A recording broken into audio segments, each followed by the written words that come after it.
Steve Nash is one of the biggest paradoxes in NBA history, because when people talk about him, they have to start with his achievements, but they just can't stop there. Steve Nash is a two-time consecutive NBA MVP in 2005 and 2006, an eight-time All-Star, a seven-time All-NBA selection, led the league in assists 5 times, and was the intellectual center of the 7 seconds or less system with the Phoenix Suns, a tactical revolution that forced the entire NBA to change how they played, how they defended, and how they evaluated the value of a point guard. Under Nash's orchestration, pace became a weapon, space became a resource, and basketball IQ became the most dangerous force on the court. He didn't need to score 40 points every night to dominate a game. Just a few perfectly timed passes, a few movements to stretch the defense, and the entire opposing system would bend. Teammates who played alongside Nash often had the best seasons of their careers. Seemingly average offenses suddenly became terrifyingly efficient, and the NBA gradually shifted into an era where playmaking and tempo stood shoulder to shoulder with power and scoring ability. Yet, even with achievements that most players never come close to in a lifetime, Steve Nash always stands in front of one lingering question mark. His 2 MVP awards were heavily debated. His greatness often comes with furrowed brows, and his name is rarely placed in the same sentence as the complete icons of history. Behind those awards lies a pain that stretched across his entire career, a tragedy that never showed up on the scoreboard or in highlight reels.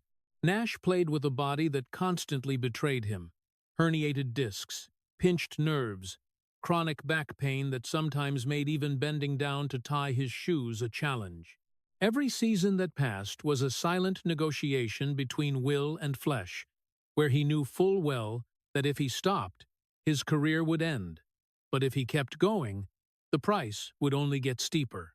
He stepped onto the court not with the ease of a favored star, but with the determination of someone who understood he had to fight for every minute of existence in a league that never truly believed in his frame. No finals, no championship ring, no moment that history fully cherished. Steve Nash still kept playing, kept leading, kept accepting pain as part of his identity, because for him, giving up would have been the ultimate betrayal. And it is from here that Nash's story has to be framed as a fateful question, not just for him, but for how history chooses its heroes. If a genius had been born in a different body, would history have treated him more fairly? If the story of Steve Nash has touched you right from the very first moments, please hit subscribe to join us on the journey of diving deeper into what lies behind the halo of an NBA legend. Steve Nash did not enter life with a clear anchor to call home, and that very absence became the first silent crack in who he was, deeper and more enduring than any physical injury that came later.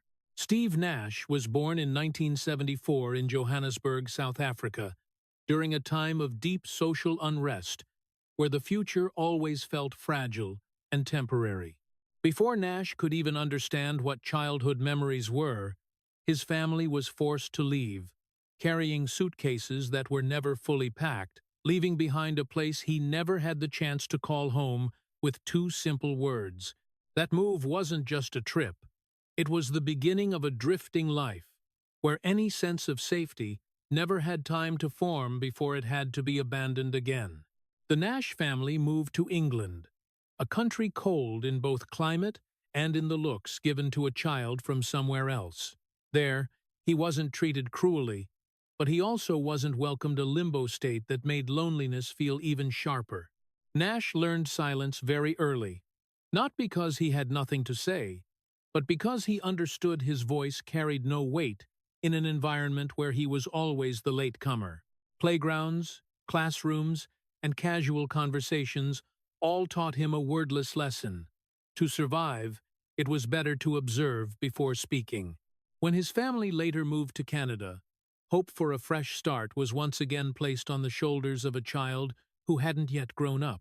But even in Vancouver, where Nash spent most of his teenage years, the feeling of belonging was never complete. He carried a mixed accent, patchwork memories, and an identity that was hard to pin down. Not fully South African, not quite British, and always feeling like a misfit piece in the larger Canadian picture. Other kids had stories about hometowns, grandparents, familiar streets. Nash didn't. He grew up with fragmented pieces of life, with the sense that anything he had could vanish after one more move. It was in that lack of roots that Steve Nash learned adaptation as a survival reflex. He didn't demand attention, didn't put himself at the center, didn't expect the world to bend to fit him. Instead, he observed, listened, and adjusted himself to fit the situation as seamlessly as possible, even if that meant hiding very human needs of his own. Loneliness didn't come from having no one around, but from having no place to return to in his mind. And that feeling followed Nash through all his growing up years. Basketball came to him not as a chosen dream, but as a temporary refuge, a space where language was no longer a barrier, where difference could be accepted if it created value. But even on the court, Nash didn't seek dominance. He sought harmony, finding ways to make those around him better, as if that was the only way to ensure his own presence wasn't seen as superfluous. A rootless childhood taught him that existence is only preserved when it becomes useful, and from that, a quiet philosophy of life took shape. Make others need you, and perhaps you won't be left behind. Nash carried no rebellion or loud desire to assert himself. Instead, there was a very deep fear of being sidelined, fear of becoming invisible, like he once felt in those early years. That very fear sharpened his observational skills, made him read situations faster, understand people deeper, and put the collective good ahead of himself. But the price was a loneliness hardwired into his soul, a quiet but persistent loneliness that made Nash grow up as someone always standing on the edge of his own story. Looking back, the tragedy of Steve Nash isn't that he had to leave his homeland, but that he never had the chance to build one inside himself, a place solid enough for him to truly believe he belonged. And it is from that emptiness that his entire person, his career, and the lifelong sadness began to take shape. Steve Nash entered the basketball world carrying everything the NBA typically does not look for in a future star, and very little of what the league considers ideal for someone who could last long in that brutal environment. Steve Nash didn't have a muscular build for contact, didn't have a vertical leap that would blow up the stands, didn't have the cold stare or the destructive American instinct that the NBA had long worshipped as the standard of greatness. While guys his age flaunted strength, speed, and overpowering ability, Nash stood quietly on the sidelines, with a skinny frame, non-explosive strides, and a demeanor that others easily mistook for calm when it was actually weakness. From high school and college onward, he quickly understood he couldn't compete with what the NBA loved most, and that sense of unfairness slowly seeped into his mind as an unquestionable truth. Nash began to see his body as a fixed limit, a low ceiling he could never break, no matter how hard he tried. And in his loneliest moments, he wondered if he was chasing a dream designed to eliminate people like him. Maybe I was born in the wrong place. That thought wasn't a complaint, but a sad conclusion, formed through every doubtful look, every pitying comment, every headshake when people evaluated his potential. But it was precisely in the space where his body couldn't meet expectations that Nash's mind began to develop as a survival reflex. When he couldn't overpower opponents, he learned to outthink them. When he couldn't jump higher, he learned to think one step ahead. When he couldn't intimidate, he learned to confuse. Every practice became a classroom, every game a math problem, and Nash gradually turned the court into a place where his brain could compensate for every physical shortcoming. Yet that development didn't bring liberation. It came hand in hand with something heavier, a self-doubt that never left him. The smarter he got on the court, the more aware he became of what he lacked. The deeper he understood the game, the more he felt the gap between himself and the archetype the NBA celebrated. He didn't allow himself mistakes, because he knew that for someone like him, a mistake wasn't a lesson. It was evidence confirming the doubts that already existed. Nash played with an invisible pressure that many other stars never had to carry. The pressure to be perfect, precise, efficient enough to be irreplaceable. Any moment of hesitation could be interpreted as weakness. Any mediocre game was enough for people to question his presence again.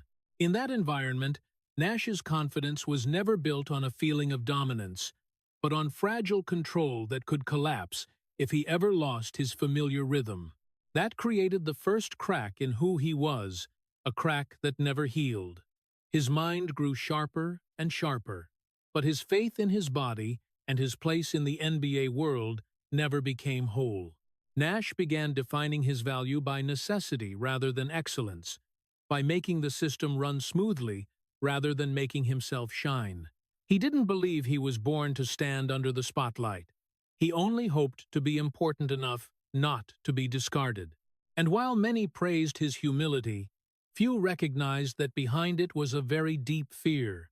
Fear that if he stopped, if he slowed down, if he no longer read the game faster than others, everything would collapse. The tragedy of Steve Nash isn't that the NBA never fully trusted him, but that he gradually learned to believe in that doubt himself, turning it into a survival drive, while it also became the psychological burden that clung to him throughout his career.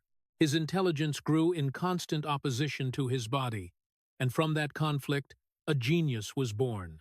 But so was a man carrying an unease that was never soothed, an unease that would follow him into every next step of the journey, even as success began to knock at the door. The NBA draft moment was supposed to be the door opening to a new life, but for Steve Nash, it was the point where history quietly ignored his presence. When Nash's name was called in the final round of the 1996 draft, there were no cheers, no explosive expectations, no promises of a bright future. He didn't step onto the stage like an icon about to be born, but like a name called just to fill out the list, a procedural pick more than a belief. A low draft spot wasn't just a number. It was the first message the NBA sent to Nash that this league wasn't waiting for him, didn't need him, and was ready to forget him if he slowed down even half a step. In the room where dreams were handed out in order, Nash understood that he was starting the race from the back, carrying the burden of proving not just talent, but the very right to exist. Stepping into the NBA, Nash carried skeptical looks from every direction. Coaches saw him as a project that needed time. Teammates saw him as a backup option, and the media viewed him as a small story, not compelling enough to tell at length.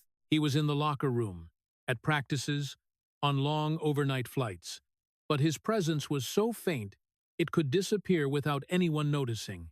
Like the mailroom at EMI in Simon Cowell's story, Nash in the NBA was there but invisible, a small cog in a giant machine, replaceable at any moment. The rare minutes of playing time weren't opportunities, they were harsh tests. Either he created value immediately, or he went back to the bench, and then back to oblivion. There were no privileges for low draft picks, no patience for a frame that didn't fit the league's power standards. Nash quickly realized that every minute on the court was a silent referendum on whether he deserved to be there. A pass half a beat slow could be interpreted as indecision. A missed shot could be seen as proof of the doubts that already existed. He wasn't allowed to learn from mistakes, because for Nash, a mistake wasn't a lesson, it was grounds for elimination. That feeling wore down his psyche, forcing him to live in a constant state of alertness, where every action had to be precise, every decision had to make sense, and every moment of hesitation carried the risk of ending his career. In that environment, Nash didn't play to shine. He played to survive. His early days with the Dallas Mavericks brought no comfort. He wasn't the center of the plan, not the future the team was betting on. Instead, He learned to blend into the common rhythm, accept small roles, and patiently wait for an opportunity no one promised would come. In practices, he observed more than he spoke, memorized teammates' habits, read the coach's reactions, and wondered if he was on the right path at all. The doubt from the outside slowly seeped inside, turning into a familiar voice, reminding him that he was just borrowing space, that anyone faster, stronger, or more fitting could push him out of the game at any time. It was in that state of being overlooked that Nash forged a ruthless discipline with himself. He arrived earlier, stayed later, analyzed film more thoroughly, and focused on details others ignored. With no explosive vertical to draw eyes, he used rhythm. With no power to dominate, he used passing angles. With no classic American killer instinct, he used patience to the point of cruelty. But the more he did things right, the more Nash understood a cold truth. For a low draft pick like him, being right wasn't enough. He had to be right constantly, right in every context, and right even when his body was exhausted. Just one slowdown, just one moment of visible weakness, and he'd be scratched from the list, from the plan, from the future. The injustice didn't come from one big event, but from the accumulation of days being undervalued, nights wondering if he was trying for a dream that wasn't meant for him. Nash began to understand that the NBA wasn't a place for people waiting to be recognized. It was a place that forced people to claim every inch of space themselves. And for Nash, every inch had to be paid for with unrelenting perfection. He wasn't allowed to believe he would be okay. He was only allowed to prove he hadn't been cut yet. The psychological impact of the NBA draft wasn't in Nash being picked low, but in how that moment reaffirmed the deep fear that had formed from a rootless childhood, the fear of being left behind.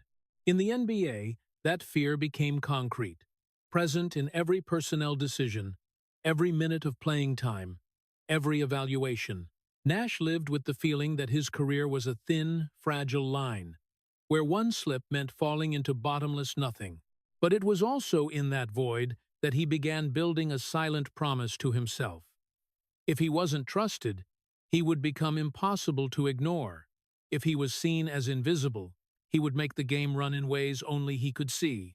The NBA draft overlooked Steve Nash, but it also set him on a path with no room to stop, where every step carried the pressure of existence, and that very pressure would shape the man, the career, and the ongoing tragedy of his years to come. The Phoenix Suns came to Steve Nash like a breath of air he didn't know he'd been missing for years, a rare space where he could exhale without immediately fearing elimination. Steve Nash left Dallas quietly, no fanfare, no one seeing it as a historic turning point.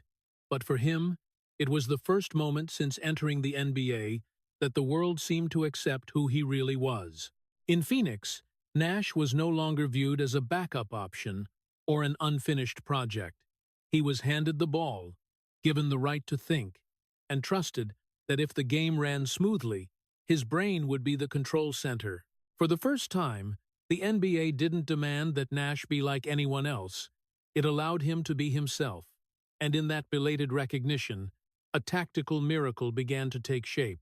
The Phoenix Suns system revolved around Nash not because he scored the most points, but because he saw everything before it happened. His passes didn't just find the open man, they created space. His dribble drives didn't just beat defenders, they pulled them out of position. Under his hands, teammates suddenly played the best basketball of their lives, as if Nash had unlocked a potential they didn't even know they had. Players, once considered average, became dangerous.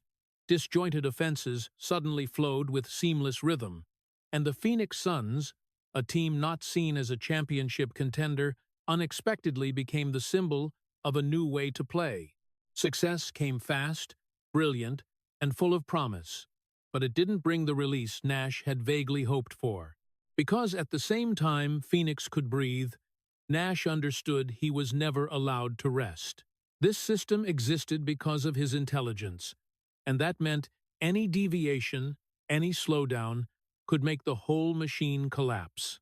Nash carried not just the role of a player on his shoulders, but the responsibility of keeping the entire team's breath alive. He had to read the game, adjust tactics in split seconds, cover for others' mistakes, and keep everything running at a pace the NBA wasn't used to. The freedom Phoenix gave him came with an invisible price.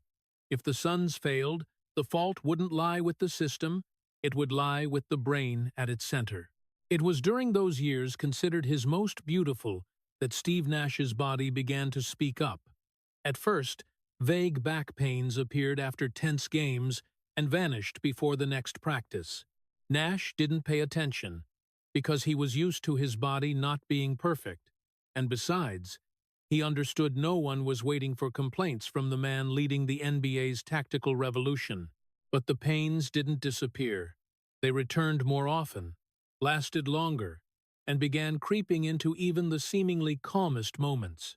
Bending to tie his shoes became uncomfortable. Long flights left his back rigid, and every morning waking up was a silent negotiation between will and flesh.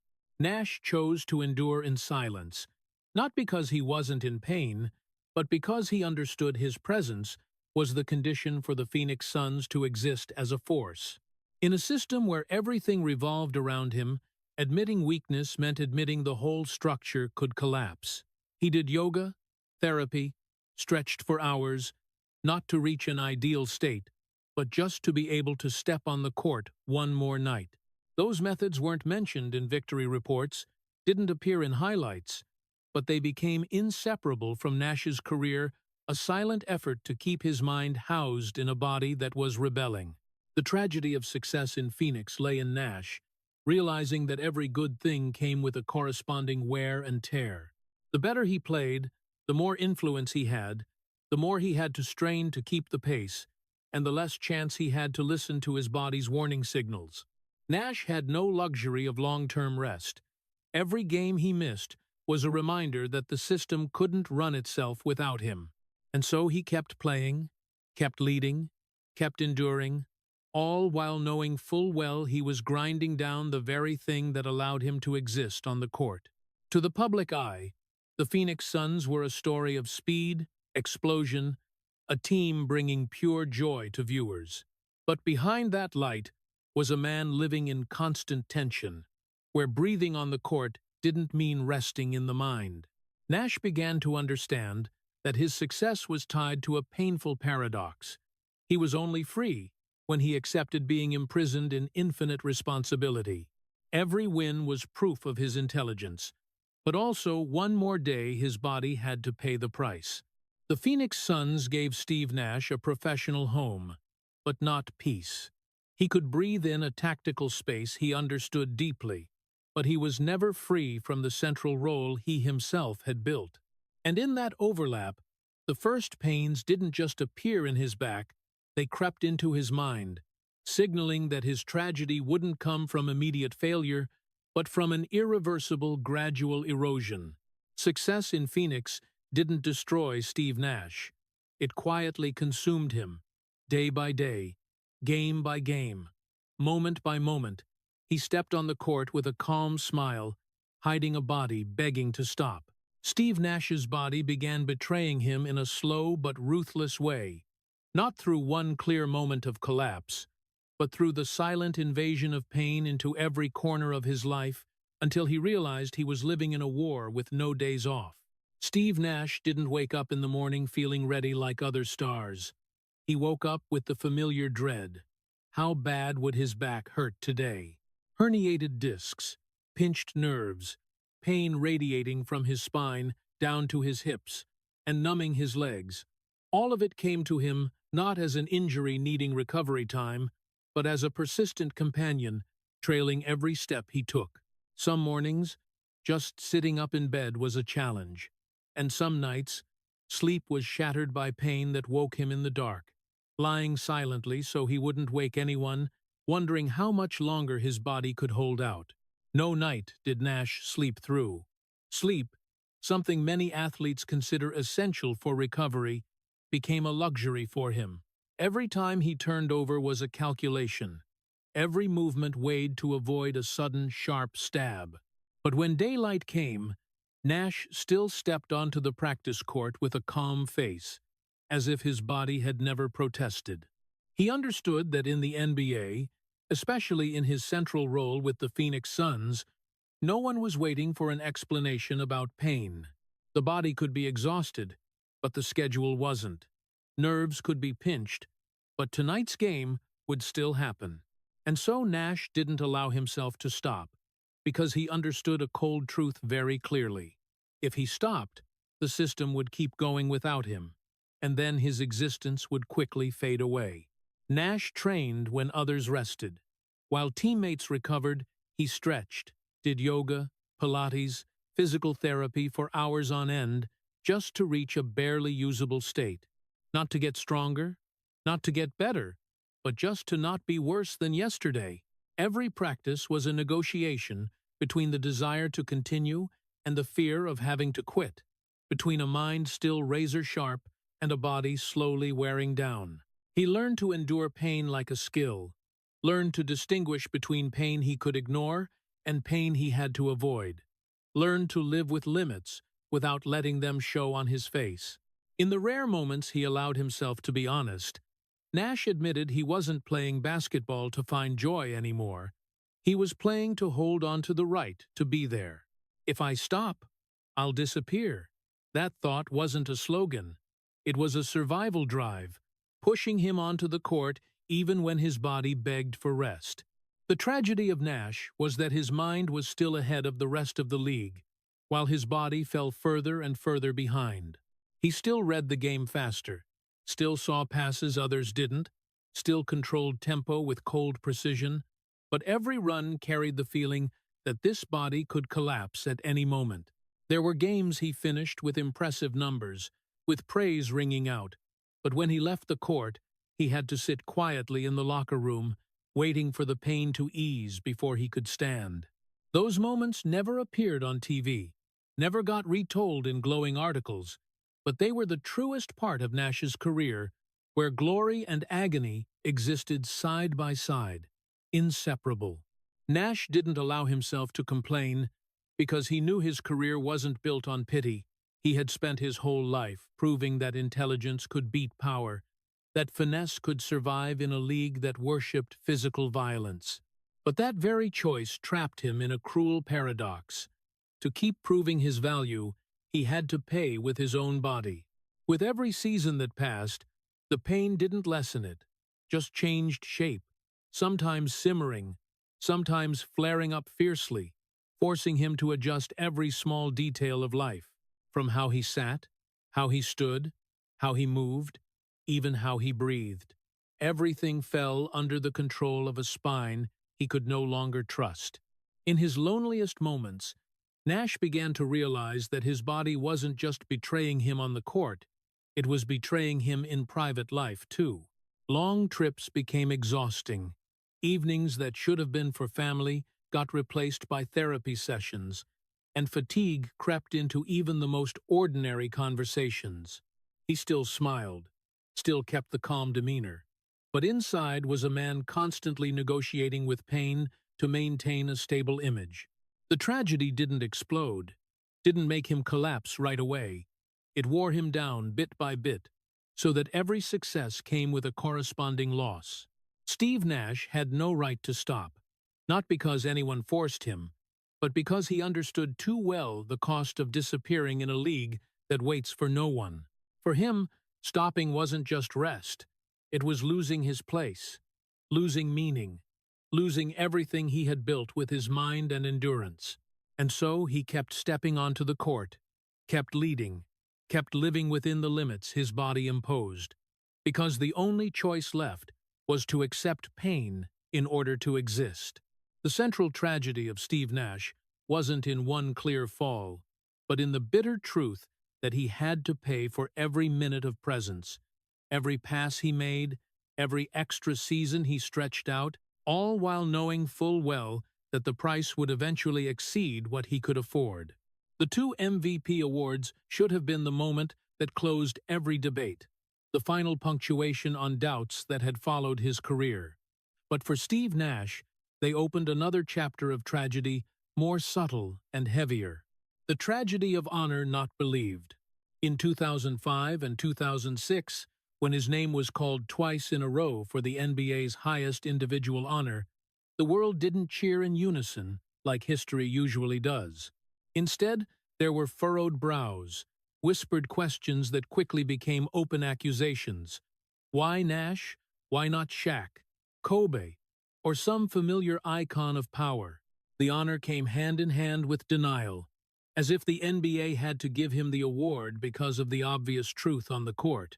But the heart of the crowd stayed somewhere else. Right when he reached the peak, Nash's seat became shakier than ever. He got labeled a soft MVP, a seemingly harmless term that carried an entire system of prejudice. Not strong enough, not fierce enough, not dominant enough to represent the NBA's spirit. Those two titles didn't bring him peace. They put him under harsher scrutiny. Every game after that wasn't just part of a journey anymore. It became a repeated trial, where Nash had to defend himself with every pass, every decision, every tempo control. The honor didn't free him from the burden of proof.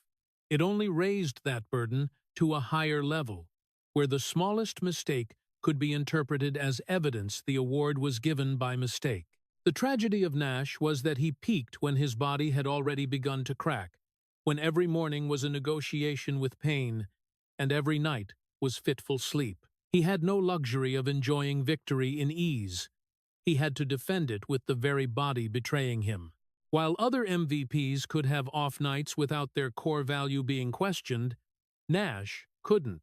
He understood that for someone like him, the title wasn't a shield. It was a target pinned to his chest, forcing him to step in front of every criticism. The more honored he was, the more he was required to prove he deserved it, a loop with no exit. History's doubt didn't come from the numbers, because Nash answered with undeniable stats and impact.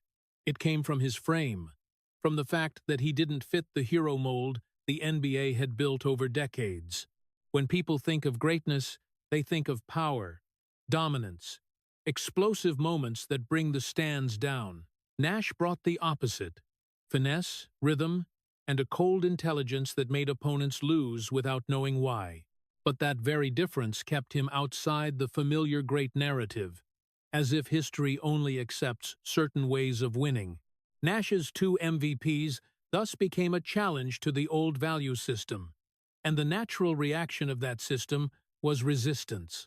The pressure on Nash didn't just come from outside, it came from his own self-awareness too. He knew he was standing in a place many believed didn't belong to him, and that awareness turned every game into a heavy duty. He didn't allow himself to play on instinct, because instinct could lead to mistakes, and mistakes would be magnified into proof of guilt.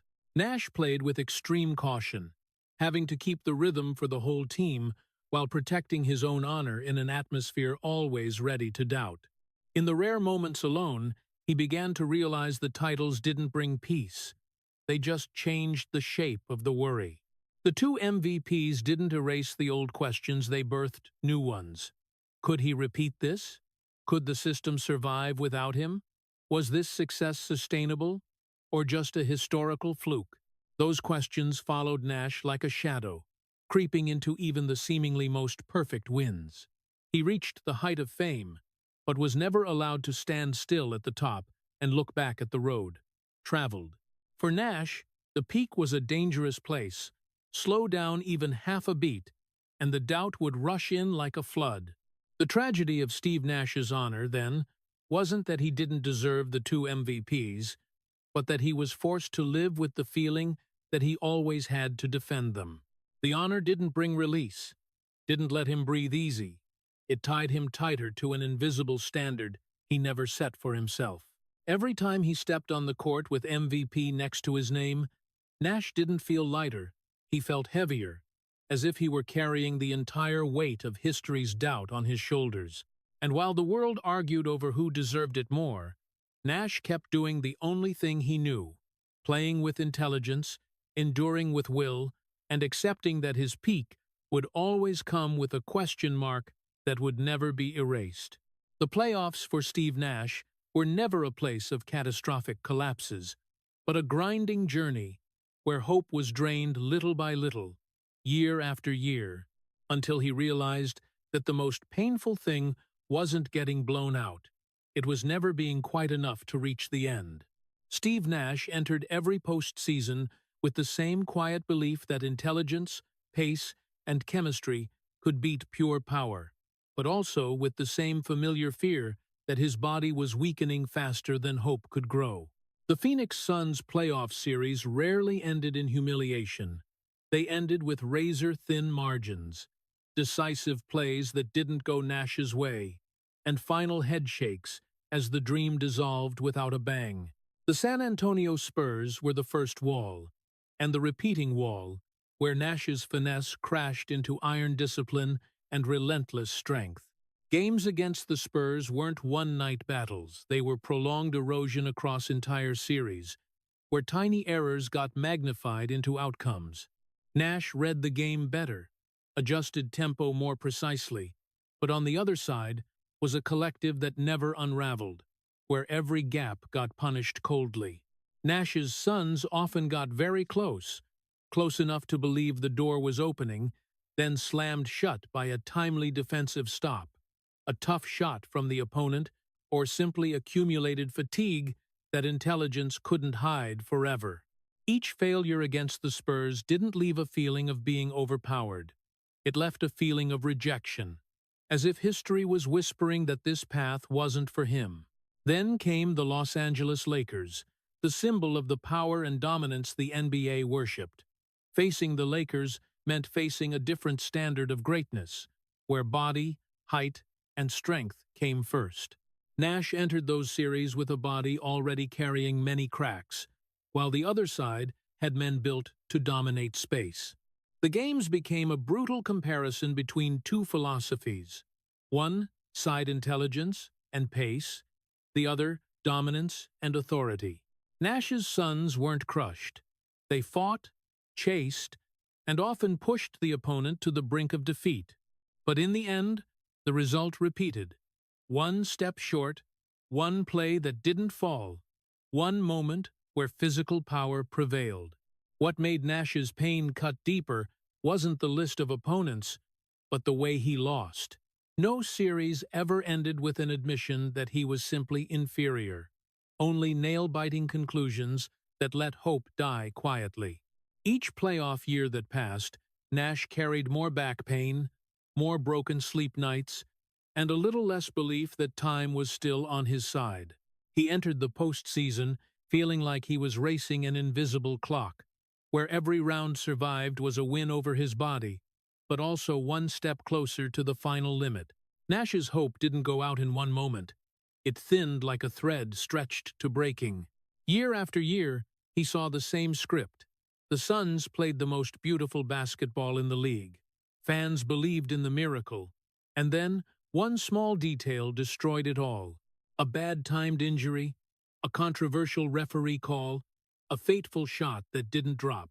Those factors weren't big enough to call injustice, but small enough to make failure harder to swallow.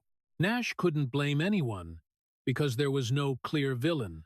That very absence of a specific enemy made the pain linger, with nowhere to unload it. Each playoff season ended. Nash returned to the same unspoken question. How much farther could he go with this body? He trained harder in the summer, not to get stronger, but to delay the decline. He adjusted his game, reduced contact, optimized every movement, but time quietly took away what he couldn't protect. The body weakened, hope thinned, and the distance to the finals never seemed to shorten, even though he did everything within his power. The cruelest thing about the playoffs for Steve Nash was that they never allowed him a clear conclusion.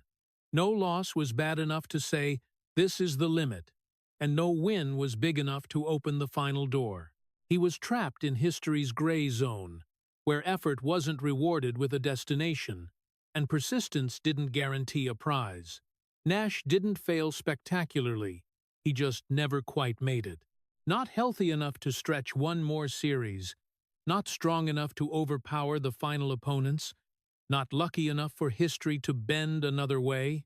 And because there was no single collapse to mark it, Nash's pain had no ending date. It accumulated through every playoff year, every flight home after defeat, every interview where he answered familiar questions with practiced calm. He didn't collapse against the Spurs or Lakers. He wore down in front of the endless loop of hope and disappointment. The playoffs became the mirror, reflecting Steve Nash's greatest tragedy. A man always so close to the destination, close enough to believe, but never close enough to touch. And in that merciless repetition, hope didn't die with a bang. It faded like a small lamp, year after year, until all that remained was the faint light of will to keep stepping onto the court, even knowing the road ahead might end the same as all the times before. After those playoff seasons where hope faded quietly, Steve Nash stepped out from under the arena lights to face another front even harsher, where there were no scoreboards, no final buzzers, and no moments called victory. That was family. Steve Nash once believed that if he was disciplined enough, kind enough, responsible enough, then the right things would naturally bring the right results. But private life didn't run on the logic of tactics or relentless effort. There, distances couldn't be measured by stats, and cracks couldn't be patched by sheer trying. Nash's marriage entered its breaking phase during the very years he was most celebrated on the court, like a bitter repeating paradox. The more successful here, the more helpless there. The breakdown didn't come with an explosive event, but with the slow erosion of absent days, late nights home, endless long trips that tore family rhythm apart. Nash wasn't heartless. He cared about every small detail on the court and tried to bring that attention home. But the NBA didn't allow someone to be both the tactical center of an entire team and a fully present husband. Physical pain left him drained. Honors pressures kept his mind from ever resting. And when he came home, Nash often carried an unnamed exhaustion. He didn't bring intensity into the home. He brought silence, a silence heavier than arguments, because it revealed no cause and pointed to no way out. The personal crisis peaked when the marriage dissolved right after a child was born, a moment that should have been the start of the deepest bond. For Nash, it was the collision of two opposing emotions, the joy of becoming a father and the pain of a family that couldn't stay whole. He didn't air it publicly, didn't try to explain, and certainly didn't blame. In a world where people often fight for their story to protect their image, Nash chose to withdraw, letting it all happen in silence. That choice wasn't because he didn't hurt, but because he believed some pains shouldn't be laid bare as part of public debate. Divorce for Nash wasn't a recorded failure to be forgotten. It was a feeling that lingered, seeping into every private moment. On the court, he could control the pace of 10 other men. At home, he was powerless to adjust the rhythm of his own life. He began to understand that some games couldn't be won with strategy, and some roles couldn't be fulfilled with dedication alone. Nash wasn't accused of any specific wrong. He just lost in a game with no clear rules. And that made the pain harder to bear, because there was no moment to say, "I went wrong here." Nash's silence after the divorce was often mistaken for coldness, but it was really the only way he knew to hold on to the last shred of dignity. He didn't use the media to lighten the psychological load, didn't turn private life into a sympathy story, and didn't seek forgiveness from the crowd. In that silence, Nash carried the feeling that he had failed, even while trying to do right. He still respected the family, still held his role as father, still worked to stay present in his children's lives, but the original structure had broken, and no tactic was subtle enough to fully mend it. What made Nash's family tragedy cut deeper was its echo of his career tragedy. He didn't lose from lack of effort, but from factors beyond control. Like the playoffs, where he always got so close but never reached the finals, private life brought him near the image of a whole family, then pulled it away just before he could grasp it. Nash had no public collapse. He kept walking with the familiar calm, but inside was a new emptiness. deeper and more personal than any sports failure. In the rare nights alone, Nash faced a question no coach could answer. Was there another way? Or was this the unavoidable price for the life he chose? He didn't allow himself to resent, because resentment changed nothing. Instead, he learned acceptance, just as he had learned to endure physical pain over the years. Family became the place where Nash understood his limits most clearly, where he couldn't compensate with intelligence or endless patience. The tragedy of this part of life wasn't in what Nash said, but in what he didn't say. No excuses, no attempts to justify, just a quiet acknowledgement that sometimes doing right wasn't enough to keep everything intact. Nash lost where there was no scoreboard, no audience, and no rematch chance. And like the other losses in his life, that defeat didn't make him collapse right away. It quietly carved another crack in his soul, a crack that would follow him into the next chapters, where he continued walking with calm on the outside, carrying inside a sadness not easy to name. The Los Angeles Lakers entered Steve Nash's life like a late promise from fate, a chance that seemed gifted to close every unfinished chapter, but ultimately became the final blow, cold and unrelenting. Steve Nash came to Los Angeles not as a star chasing the spotlight, but as a man carrying too many cracks, hoping the NBA's greatest environment could give him what the Phoenix years couldn't. One last shot to touch what he'd chased his whole life. But the Lakers didn't give Nash a neat closing chapter. They gave him the mirror, reflecting the harshest truth about his own body. Right from the first days wearing the purple and gold, Nash felt the difference. His body no longer responded to the commands of his mind, and movements that once flowed smoothly now felt heavy. Then the incident happened not like a dramatic accident, but like an exclamation point placed at the end of a story that had been underlined too many times. A broken leg, nerve damage, radiating pain that turned running, stopping, changing direction. Actions that seemed instinctive into challenges. Nash's body wasn't just injured. It sent an unmistakable message that this journey had reached its limit. The recovery days didn't bring hope of rebirth. They brought a painful chain of realizations. Nash walked into therapy rooms no longer with the mindset of make it better, but with a much humbler wish, just enough to keep going. But even that wish became distant. Nerve damage made every step carry unease, as if the ground beneath him could give way at any moment. For someone who had lived his whole life controlling pace, losing control of his own body was a deeper shock than any playoff failure. Nash didn't complain about the Lakers, didn't blame circumstances. He understood this wasn't a betrayal by the team, but the delayed reckoning of a body that had been drained over years of endurance. The injuries from Phoenix, the hidden pains, the seasons played more on will than physical strength. They all converged in Los Angeles, where nothing was left to shield him. The Lakers didn't take away Nash's chance. They only exposed the truth that the chance had long ceased to exist. In the moments facing himself, Nash began to understand this wasn't an ordinary failure.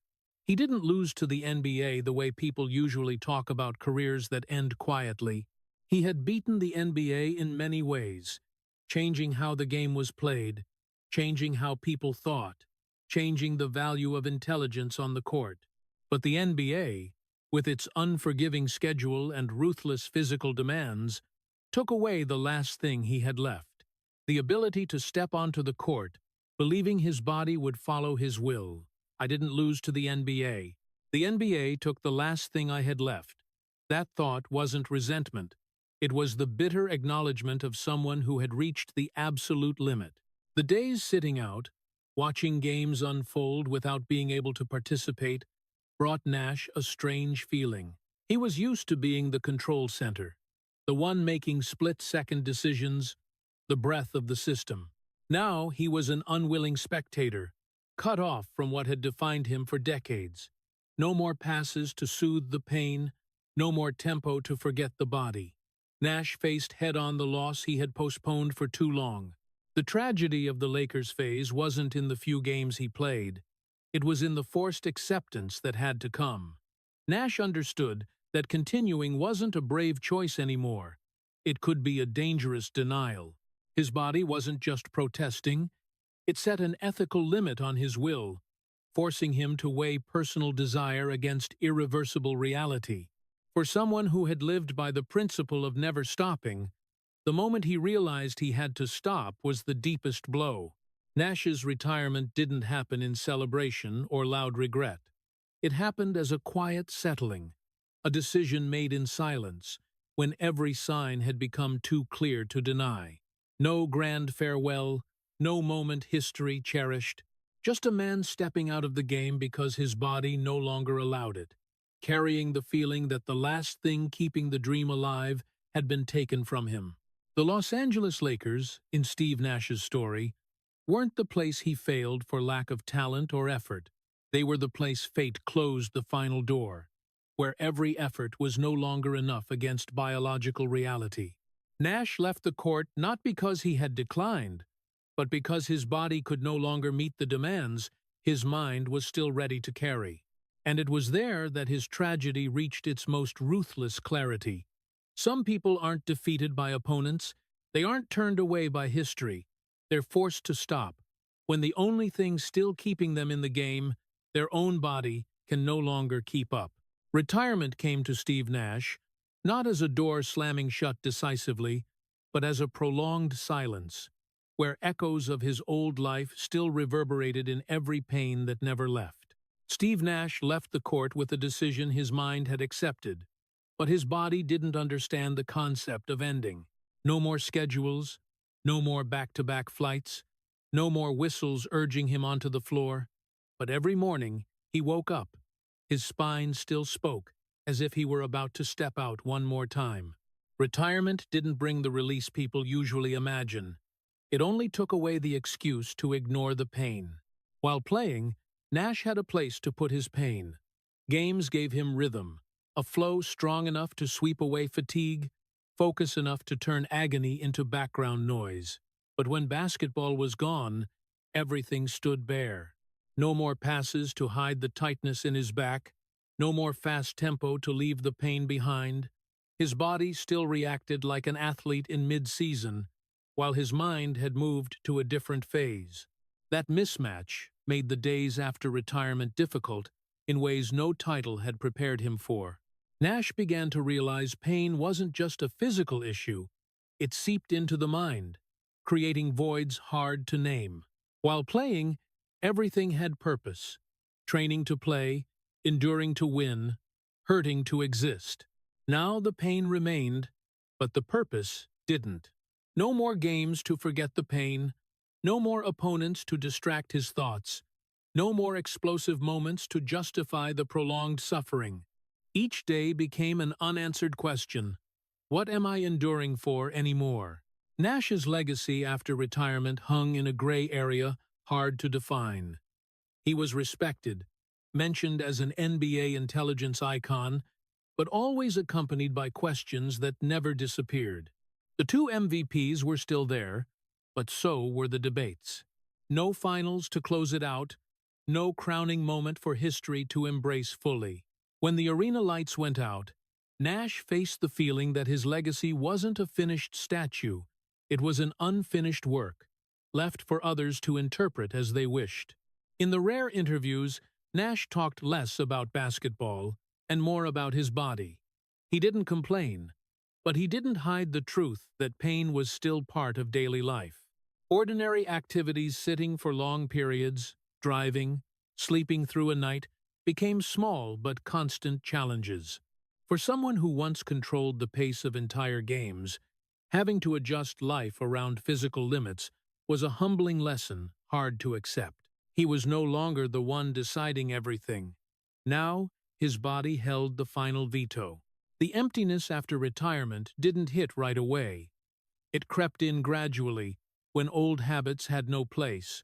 When the schedule opened up blanks unfilled by adrenaline, Nash didn't fall into public crisis, didn't lose direction loudly, but he faced a subtler loneliness, The loneliness of someone who spent a lifetime becoming necessary, now learning to accept he was no longer at the center of any system. Unanswered questions started appearing more often in long nights. If this body hadn't betrayed me so early, would the story have been different? If there had been a little more luck, one key moment turning another way, would the legacy have been seen more fairly? Nash didn't seek definitive answers because he understood those questions weren't meant to be solved. They were meant to be accepted as part of the life lived. The prolonged tragedy of this phase lay in the fact that Nash couldn't close the old chapter with a clear ritual. No emotional final game to put everything in place. Just a quiet transition from a life defined by movement to one limited by pain. He was no longer freed by basketball, but he couldn't fully separate himself from it either, because his body still carried the marks of every year gone by. Retirement, for Steve Nash, wasn't the end of tragedy. It was a change in its form. The pain was no longer the price for presence on the court. It became an unwanted companion in everyday life. Legacy hanging in limbo, unanswered questions, and a body that never truly recovered, all blended into a quiet but heavy phase. Nash moved forward not with the joy of someone who completed a mission, but with the calm of someone accepting that some wars don't end when the final buzzer sounds. After retirement, when the pain never backed down, Steve Nash stepped into a new role with the fragile hope that intelligence, the one thing that had never betrayed him, would finally be given the chance to lead. But becoming a coach, for Nash, opened another familiar chapter of tragedy. Once again, not being believed. Steve Nash came to the Brooklyn Nets not as someone chasing fame, but as someone who believed basketball could be organized through understanding, communication, and collective responsibility. He didn't bring the authority of a dominating past, didn't build walls of fear. He chose a softer leadership, asking questions before giving orders, listening before deciding. And that very difference quickly became the excuse for doubt. From day one, Nash stepped into a system already designed with established power. Stars had their own voices, behind-the-scenes structures operated parallel to the locker room, and a culture where the coach wasn't the center of every decision. Nash was given the title, but not the real authority. He stood in front of the whiteboard, but invisible boundaries had already been drawn by others long before. In meetings, he was present. In key decisions, his voice got diluted. The feeling of being there but invisible, the same one that had followed him since he entered the NBA, returned in a new, more subtle, and harder-to-resist form. The professional crisis didn't arrive with an explosive moment, but with the steady erosion of authority. When things went well, Nash was seen as the pace setter. When difficulties appeared, he became the one held accountable. Leadership based on dialogue was interpreted as hesitation. Respect for individuals was interpreted as a lack of toughness. In an environment where power was often proven through imposition, Nash chose a different path, and the price was gradual isolation. He wasn't removed from the leadership role because he was incompetent, but because he was too different from the mold the system was familiar with. The losses weren't just tactical failures. They became evidence to reinforce preconceptions. Nash adjusted, experimented, learned at the speed of someone who had lived his whole life in basketball, but the space for his mistakes was almost zero. He had no building season, no buffer to shape his philosophy. Everything happened under the pressure to win immediately, while the foundation of power wasn't in his hands. The more he tried to build connection, the more he got pushed out of decision-making circles. The more he talked about the collective, the more he was judged as lacking a personal stamp. That isolation wasn't loud, wasn't dramatic, but it was very real. Nash began to feel the gap between title and authority, between responsibility and the ability to execute. He appeared in front of cameras, answered questions, took the criticism, but behind the scenes, major decisions were made without him there. For someone who believed in accountability, this was a direct hit to his leadership identity. Nash wasn't used to being the name on choices he didn't truly own. The most painful thing wasn't being doubted on expertise, but being misunderstood as a person. Nash didn't lead with shouts. He led with structure, with the belief that people play best when respected. But in an ecosystem where dominance got mistaken for strength, his calm was seen as weakness. He didn't lose faith in basketball. He lost faith in the system's ability to accept diverse forms of leadership. The final days in Brooklyn passed in a familiar exhaustion, not exhaustion from the work, but from having to prove what shouldn't need proving. Nash had gone through it as a player, having to be perfect to exist. Now the script repeated in a new role with a bitter difference. His body was no longer there to endure, and his mind was no longer willing to sacrifice unconditionally. When the door closed, it didn't make a bang. It was just a quiet ending, like so many chapters before in his life. Nash left Brooklyn without public resentment. He didn't complain, didn't justify, didn't turn the experience into a media battle. That silence, once again, got mistaken for acceptance. But in truth, it was the self-respect of someone unwilling to trade core values to fit a mold not made for him. He understood that some systems didn't need more intelligence. They needed alignment with existing power. And in those systems, Nash, the one who believed in dialogue, in responsible decentralization, was always the exception. The tragedy of the coaching phase wasn't in the win-loss record, but in the recurrence of a destiny. No matter the position, Nash still faced the same unspoken question. Is this difference trustworthy? And the system's answer, time after time, remained hesitation. He wasn't removed for one single failure. He was removed for not fitting a world that only accepted certain ways of leading. When he left that role, Nash didn't lose his love for basketball, but he lost the illusion that intelligence alone would always be given power. He moved forward with the familiar calm, carrying the expensive lesson that not every place is ready for humanistic leadership and not every system wants to be changed. Coaching, for Steve Nash, was once again standing before the door of belief, and once again, that door closed not because he was lacking, but because he was too different. Steve Nash left the coaching seat in the most familiar way of his life, in silence, no fanfare, no apologies, and no one stepping up to take responsibility. Steve Nash didn't hold a press conference to vent, didn't write a heartfelt letter, didn't fire back at the insinuations that had quietly surrounded him throughout his short tenure. The door closed so softly that many didn't even notice a man had just been removed from the center of a system he was never truly given power to control. Leaving the Brooklyn Nets head coach position wasn't framed as a public tragedy, but as a necessary adjustment by the machine. Failure got blamed on tactics, on the locker room, on performance pressure, but never on the power structure that had constrained him from the start. Once again, Nash became the final one accountable for decisions he didn't fully own. He left like a variable removed from the equation, while the equation itself was never written in a way that allowed him to solve it. No arguments, no counterattacks. Nash's silence led many to mistake it for accepting the verdict as obvious truth. But silence wasn't surrender. For Nash, it was the final consistency.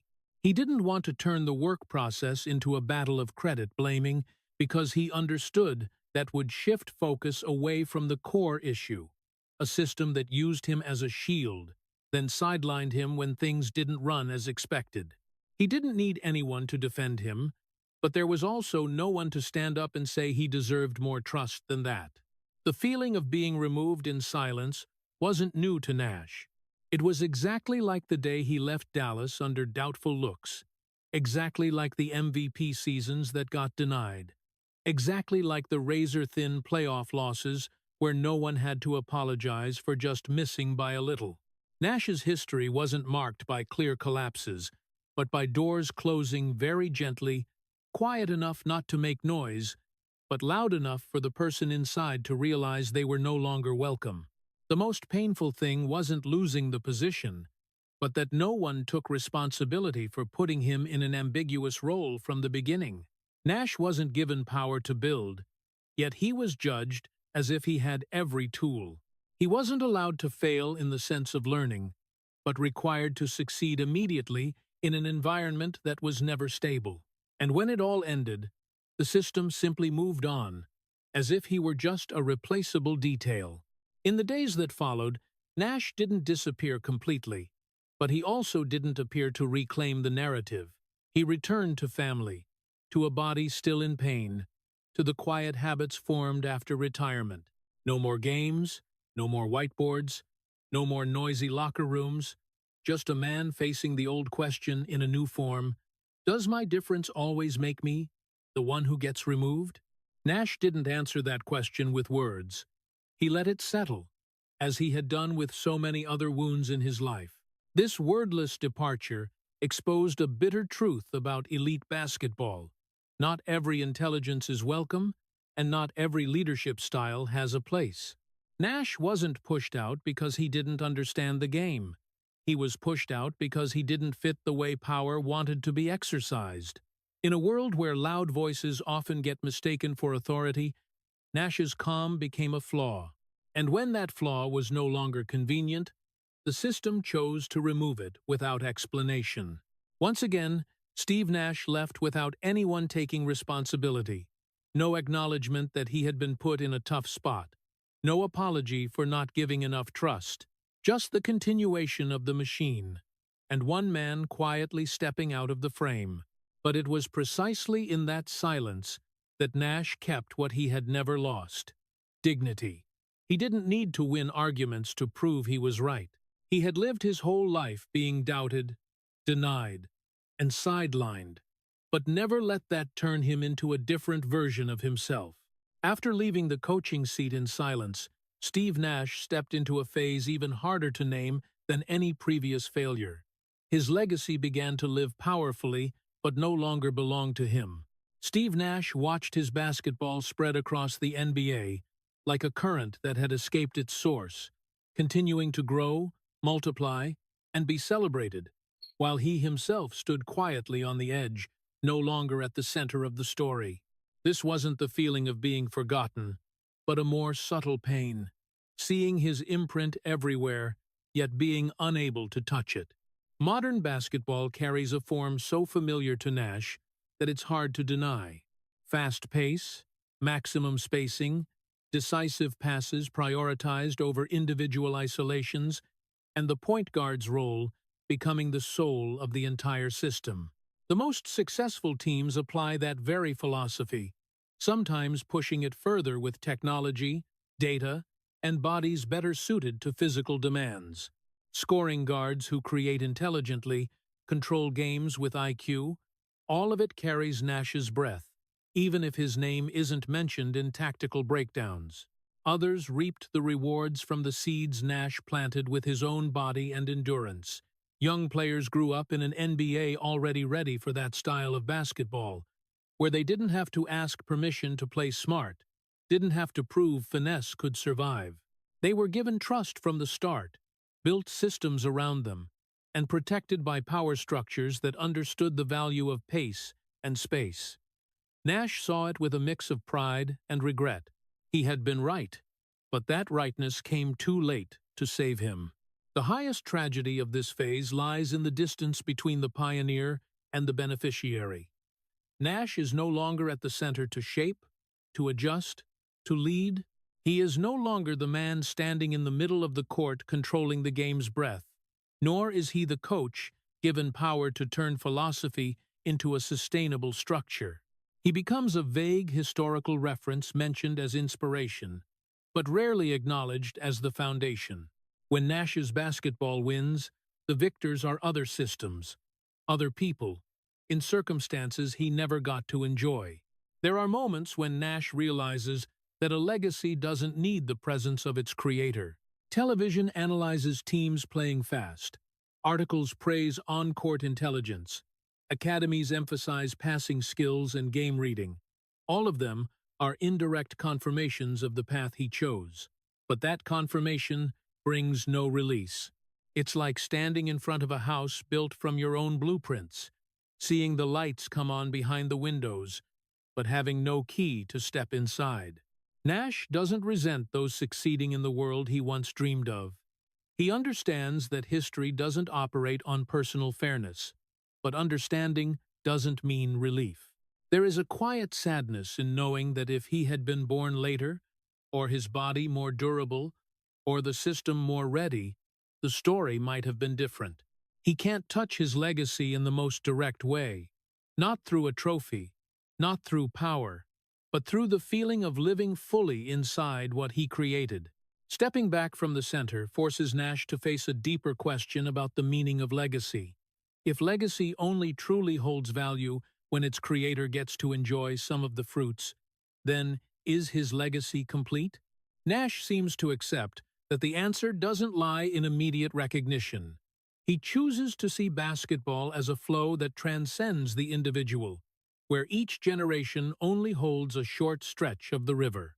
But even that acceptance doesn't erase the personal sense of loss, the loss of not being there when his ideas became the standard. In the rare conversations, Nash speaks about basketball with the calm of someone who has let go of ownership. He doesn't say I, he says the game. He doesn't say mine, he says ours. That choice of words shows he left the center long ago, at least spiritually. But deep inside, there is still a small void where he wonders if there could have been another way for this story to end without taking so much from his share. A legacy living in others sounds noble, but it's also cruel, because it demands that the creator accept no longer belonging to their own creation. Nash sees the passes he once dreamed of executing in a healthier body, the systems he once sketched in his mind, now running smoothly under someone else's hands. He isn't jealous. He's sad. Sad because he knows he was on the right path. But that path wasn't meant for him at the end. Steve Nash steps out of this story not as someone healed, but as a man who survived everything basketball, history, and his own body could take from him. Steve Nash has no championship ring to place on the table as a complete conclusion. No final victory to close every debate. No late miracle to reverse fate. When the lights go out completely, what remains isn't glory, but the raw truth of a life that went to its absolute limit. Nash was never healed in the romanticized sense. His body still carries persistent pain, mornings when his spine speaks up to remind him of the price of every season past. The broken nights of sleep don't vanish just because basketball stopped. Time doesn't erase the marks. It only teaches him how to live with them. But if healing means returning to an original whole state, then Nash never achieved that. And perhaps he also understood that some wounds aren't born to be erased. They're born to shape who a person becomes. No championship ring that always stands as the biggest void in how history tells his story. Nash knows this clearly. He doesn't dodge the question, nor does he try to fill it with excuses. He understands that the NBA is a place where the final win often decides how people remember you, and by that measure, he always lacked a crucial piece. But Nash also understood a harder, deeper truth. Some people are born not to win by the familiar definition, but to change the way others win. No final win, this means Nash's story never has a cathartic climax. No crowning moment to convert all the pain into clear meaning. No scene of lifting the trophy for history to nod in unison. His story ends quietly, just as most of his journey unfolded. No noise, no satisfaction, but honest to the point of being undistortable. Nash was never given the chance to end beautifully. And because of that, his story forces people to confront a truth sports often avoids. Not every effort is rewarded with equivalent prize. No miracle Nash waited long enough to understand that life doesn't owe him anything. No unexpected healthy final season. No perfect roster appearing at the right time. No historical turnaround moment. The only thing that came steadily was the demand to keep adapting, keep enduring, keep living with what can't be fixed. Nash didn't believe in miracles. He believed in process. And when that process ended, without giving him the ultimate reward, he didn't collapse, because he never bet the entire meaning of his life on a single moment. Only family remains. There, Nash doesn't need to prove value with passes or tempo. No scoreboard, no comparisons, no history standing behind judging. He is present as a man carrying enough scars to understand that sometimes just showing up is a form of victory. Family doesn't heal him in the romantic sense, but it gives him an anchor where he doesn't have to be an icon. Just himself. Only memories remain. Memories not neatly arranged into a victory narrative, but spread out like disjointed slices. Perfect passes in a painful body. Playoff series ending by a hair. Mornings training while others rested. Quiet departures. Nash's memories aren't easy to recap in a highlight reel, but they carry weight. They carry the truth of a life not colored in. Only a way of living honestly remains. Nash didn't bend to fit the mold history prefers. He didn't turn himself into something he didn't believe in just to be recognized. Whether as player or coach, he was consistent to the point of stubbornness, believing in intelligence, believing in dialogue, believing people play and live better when respected. That honesty cost him many times, but it was also the only thing he kept when everything else left. At this end point, Steve Nash doesn't stand before history as a winner, but as a living witness to the hidden sides of greatness. He shows that there are paths that don't lead to the throne, but still need to be walked. There are people who aren't healed, but don't collapse because of it. There are lives that history doesn't fully embrace, but that keep history moving forward. And so, this story doesn't end with applause, but with settling down. Not in regret, but in acknowledgement. Steve Nash survived not by avoiding pain, but by walking through it with rare clarity. He wasn't given the final reward, but he left a mark no ring could replace, a different standard for human value in sports. Some people don't get rewarded by history, but history couldn't exist without them. The story of Steve Nash leaves a deep, lingering sadness, not because he lacked glory, but because he paid too much for what he achieved and still wasn't fully embraced by history. The 2 consecutive MVP titles should have been the final affirmation, but in this story, they became a burden when Nash was labeled a soft MVP, forced to prove his worth in every game, every playoff season. The razor-thin failures against the Spurs and Lakers weren't collapses. They were the accumulation of eroded hope, where each passing year the body weakened further while the finals dream thinned out. That tragedy grew heavier with herniated discs, nerve damage, and sleepless nights stretching across his career, showing that Nash fought not just opponents, but his own body. Off the court, he found no peace either. His marriage dissolved right after a child was born, and Nash chose silence, no excuses, no arguments reflecting a man who lost even while trying to do right.